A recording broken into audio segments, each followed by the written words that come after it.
We got one, yep. Yes. All right, thumbs up all the way across. Well, good morning, everyone. Just going to give you a little brief update here. We do have a hard copy available for you guys too here that you may take with you. As of this morning here, we have fire crews continue to hold the hot spots and perform burnout operations today. That's been ongoing over the fire that has affected about 12,000 acres and during the Cottonwood complex fire east of Hutchinson. There's been numerous homes that have been damaged or destroyed in this fire. 4 task force continued overnight operations last night, and we also have 5 task force that are working out there right now, along with a search and rescue crew. Crews are also out there doing detailed damage assessments. I don't really anticipate to have them numbers out till probably later this week. Before we get that, with daylight operations, we'll be able to definitely take a closer look at things. As of 8 o'clock this morning, we're still missing 2 individuals. If you're missing a loved one in the area, please report it by calling the dispatch number at 620-694-2800. There's also been several injuries. Search and rescue crews are out and ask the public to please stay clear of the area. Bueller Haven Road is currently open, but the side roads are blocked by sheriff deputies. We're now not allowing anybody into that area yet while we have these search and rescue operations going on. And they are performing grid search patterns through the affected area where we believe the bodies may be in that area. Flight restrictions remain in place from Obie Road to Burmack Road, 30th Avenue to Highway 50. Hutchinson and Newport airports remain open. Firefighting aircraft will be working in the next few days in the airspace. Basically, I think I just heard before we came down here, the Black Hawk helicopters are going to be here within 30 minutes to start operations here and help the crews on the ground.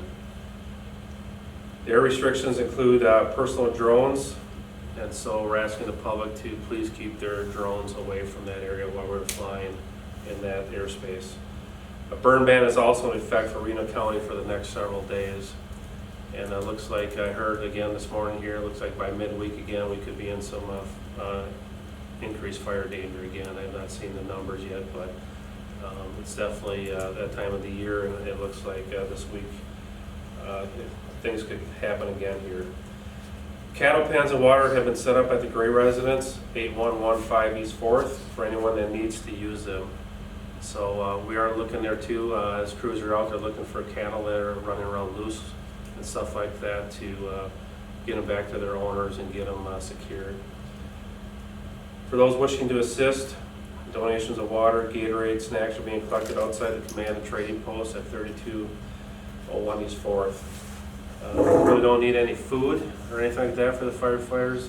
That's being taken care of. And monetary donations for those affected can be made by calling 211. Again, the number is 211, or mailed to the United Way office at 924 North Main Street in Hutchinson. Or you can go online at the United Way of Reno County website to make that donation. And that's really all the information I have that's been updated since last night. Again, we continue to make progress and doing burnout operations and have these smoldering hotspots.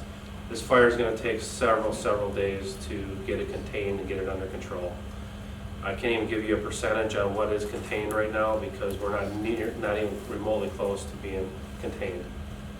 And so as we continue to work, we'll provide further updates on this fire.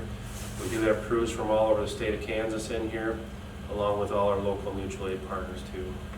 And for that, I'll take any questions, or these guys will help me answer some of the questions you may have. You talked about the 2 possibly missing subjects. Is there a particular area that you are searching for them? We are searching the area just north of 4th Avenue. I believe is Victoria Road to, help me guys here.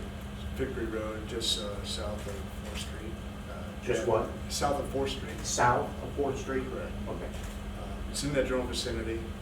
We do have some areas identified by the family where they possibly should have. That's where we're starting at, and we just moved out. When you talk about a search like that, talk about the process. When you said grid search, talk about the process and the technique that you guys go through to do that? Yeah, Hutchinson Fire Department is part of Kansas Task Force 5. And so it's a special group of different departments representing Wichita, Sedgwick County, Newton's part of that, us, I think Great Bend is part of that, and there might be one or two Winfield that make up this training group that they're specialized in a lot of different aspects. They were down at the Greensburg tornado years back and stuff like that. But they actually have the equipment to make sure that we don't miss 1 inch of area. And they'll grid it out systematically using GPS coordinates and stuff. And they'll walk them grid lines and making sure every inch of that grid is covered compared to just randomly walking 20 feet apart from each other. And so it's a very systematic thing, and that's what we believe we wanted to make sure we are 100% covered when we do this, and so we're not duplicating services. So that's why we asked for the search and rescue component of the Kansas Task Force 5. Winds out of the northeast, creating any new problems? That's now 4 different directions since the fire started. Yeah, it always is. We're checking the edges. That's why we have 5 different task force working. A task force is 5 units plus a supervisor, so that's 25 vehicles in itself, all their fire trucks. Along with the Kansas Task Force 5, there's probably 40 plus fire vehicles working on the fire ground as we talk right now. At this point, I know it's probably still too early to figure, but you guys have pinned down a possible cause of the fire before it started yet? Yes, we have. We're getting closer to making that determination, but it's still under investigation. All right. As far as the 2 individuals, are they related? Are they married? No, they are not related. I know that Harvey County was under a burn ban earlier this weekend. Was that in place in Reno County? There's no burn ban in place in Reno County until today. Is there any update on injuries? Anybody hospitalized, out of the hospital, anything like that? We did learn this morning from the hospital that 2 people did seek medical treatment for burns at Hutchinson Medical Center. 98% of the fire actually occurred in Reno County. About 2% of it actually, is what I've been told, has made it into Harvey County. And no deaths? No deaths? None confirmed at this time. Again, we're still missing 2 individuals, and that's what we're looking for, these individuals. We believe we have a good idea, but as time goes on here and as we develop new things and learn things, we'll get that out in a press release or we'll have another news conference. So please follow our Twitter, Facebook, all our social media stuff for future press releases and press conferences. Ironically, it's 5 years to the day since the Highlands fire, which burned throughout an entire, almost all night before it was brought under control. And so many things have changed for the fire department since then that you implemented. Did those changes benefit things yesterday? And I know it's probably hard to compare one to the other, but do you feel that the departments were better equipped to handle this than 5 years ago? Yeah, and in some aspects, yes, and some no. You know, we need help. We need changes in ordinances. We need changes in planning. We need help. I need, with the type of fires that we have, sometimes it feels like going to a gunfight with a knife.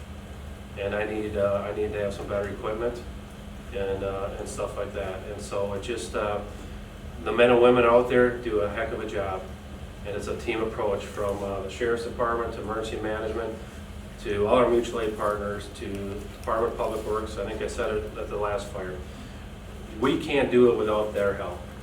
And they're just as much as a key part of this whole process. When we give an evacuation order, the sheriff has his deputies going house to house ahead of us, clearing the way to get these people out of the house so we can stay focused on the firefight and stuff like that. If we had to try to do both, it's a great testimony to what we have going on in Reno County, the teamwork and the networking that we have, and everybody working together, standing shoulder to shoulder.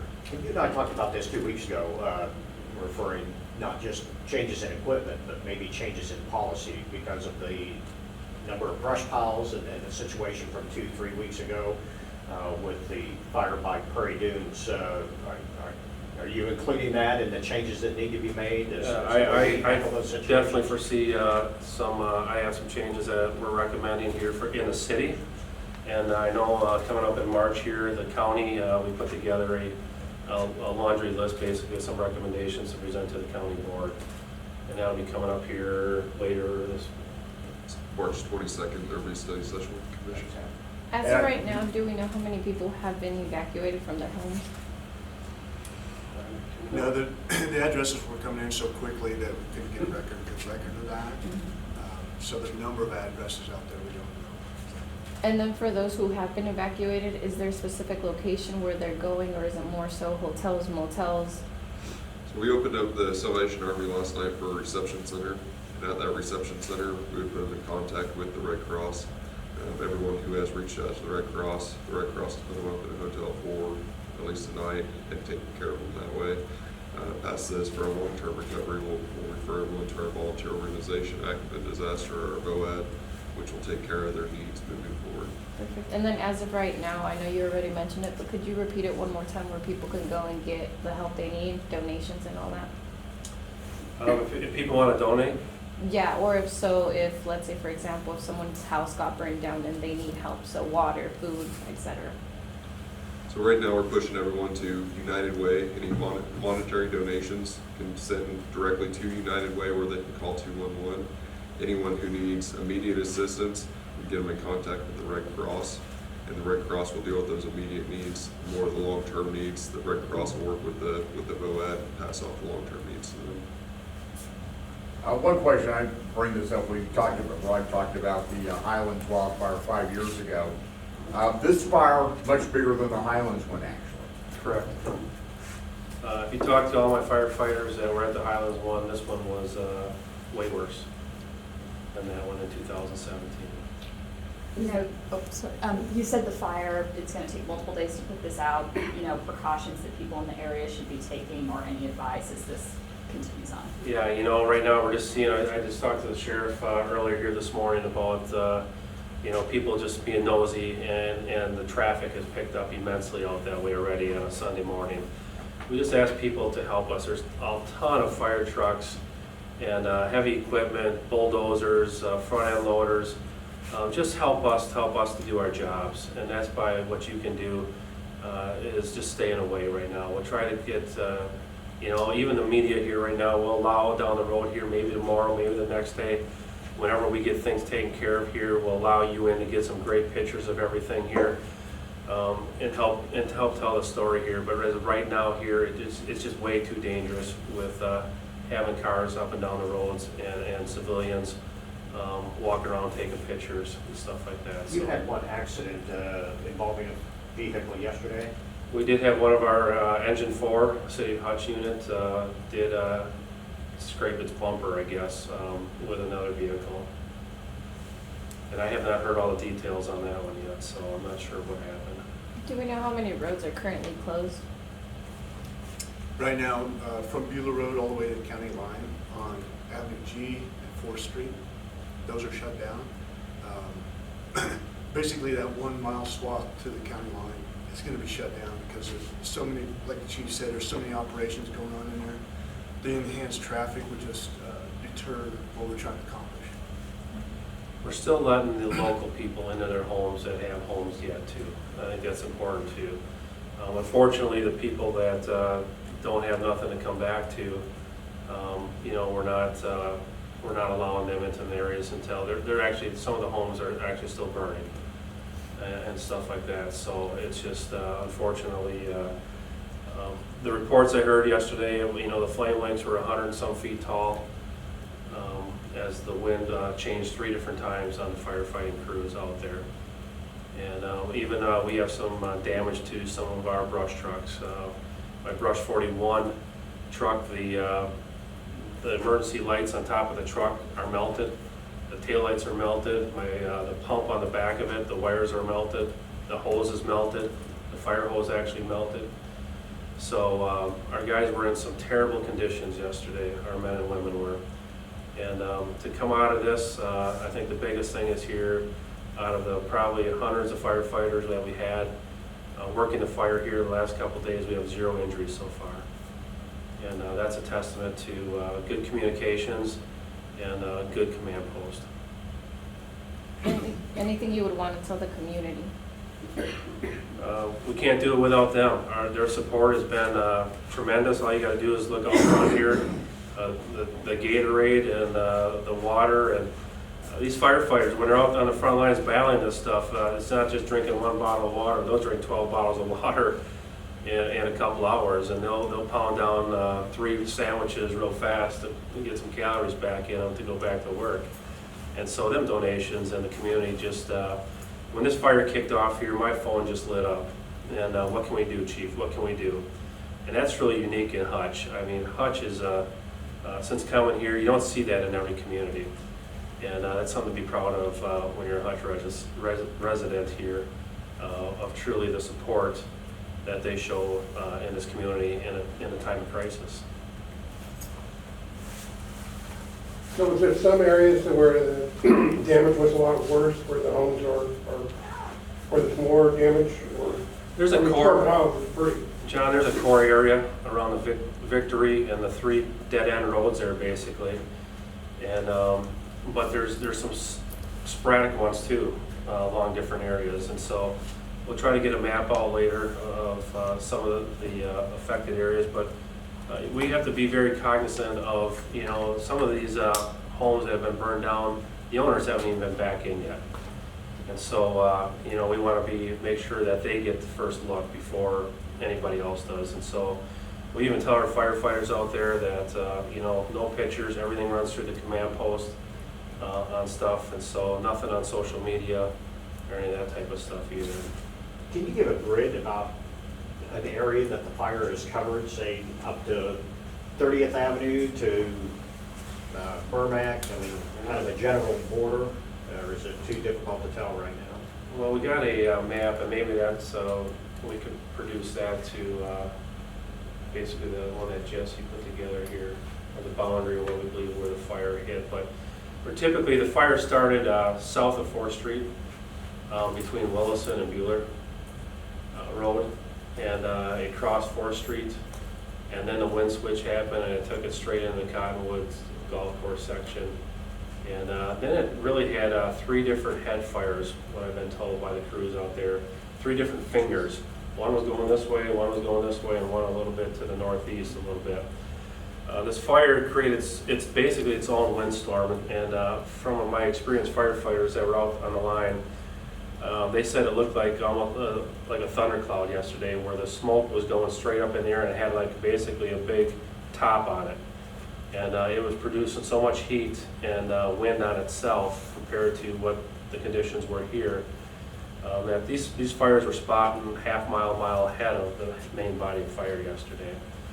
And so trying to get ahead of these type of things in that terrain is just real challenging out there. So it's just a testament to finally getting this thing under control. But unfortunately, in this time here, we've been winning some battles this last few weeks prior to this with no homes being burned down. But this one, we lost a battle on a few homes, and unfortunately, that even affects the firefighters because they try so hard to save everybody's personal property. Because just think of your own home. You have all your possessions, your family pictures of your kids or whatever, grandparents. You can't replace that stuff. And so every single home is we try to save every one. And some are just, personally, they're just undefendable with when you don't take care of your, I shouldn't say don't take care of your home, you don't make a defendable space around your home if you're going to live out in a rural area here. We ask people to maintain a 100-foot perimeter around their home at all times, and so that means, it doesn't mean you got to cut down every single tree, but if you have a whole grove of cedars growing right up 20 feet from your home and a fire starts, you're going to have a problem. And that's an educational thing that we've been pushing since day one here, and some people listen and some don't. And unfortunately, that's how you lose some of these battles. Thank you for your efforts. Were there were some moments where there were firefighters that were trapped by the fire and they had to... I wouldn't say trapped. They just, conditions change real fast. When a wind shift happens, John, When you're fighting a fire one way and all of a sudden a wind shift happens, the fire can start behind you. And when it gets behind you, they have to make some tactical decisions to get out and move. And another thing, you look at the roads that are really affected. You look at Victoria Road and the other two roads that are adjacent, they're deadheaded. And so instead of, and that's what I talk about with county planning and stuff like that, when they put in roads in the county and stuff like that, they have to loop. And so when you deadhead them, basically it's just a line. You drive in, you gotta come out the same way. And these roads are all a quarter mile apart. And so if they would have made a loop around them, people would have two ways out. We would have two ways out. Instead, it's almost like a suicide mission driving in, because if fire kicks on the backside, you're trapped in there and you can't get out. Are you referring to like Palomino and that area Exactly. just east of the They're all Highland, deadheads. of the Cottonwood Hills? Exactly. So were decisions made not to go into those then, or in? No, we were in there, cities, or- we were in there doing a lot of rescues with people and stuff like that too. Many rescues happened and lives saved due to this. But there were, when it becomes a time, there's actually for sure 2, maybe 3 cars on Victory Road that are totally burned up right in the middle of the road where people abandoned their cars. They started on fire while they were driving them. Is it the vehicle stalled because of the smoke or something, or are they just fired in the road? Yeah, I don't know. I haven't talked to the people personally. Reports that I have is that their cars were starting on fire, and they made alternative means to try to escape. With the house fire on that Palomino Trail Road, I know we talked about it a little bit in the briefing last night. Is there any update on the family that lived there? I don't remember if that got brought up last night or not, or if I'm just making that up. I don't know. There's numerous homes there. I'm not sure which one you're talking about. There's numerous homes in that area that are damaged or destroyed. I couldn't tell you the exact location of one. I know somebody brought one up. I didn't know if that was the area where the people are missing, or is that a different area, or am I backwards here? I don't recall that Okay. ever getting brought up last night in Okay. press briefing. Okay, maybe I'm wrong.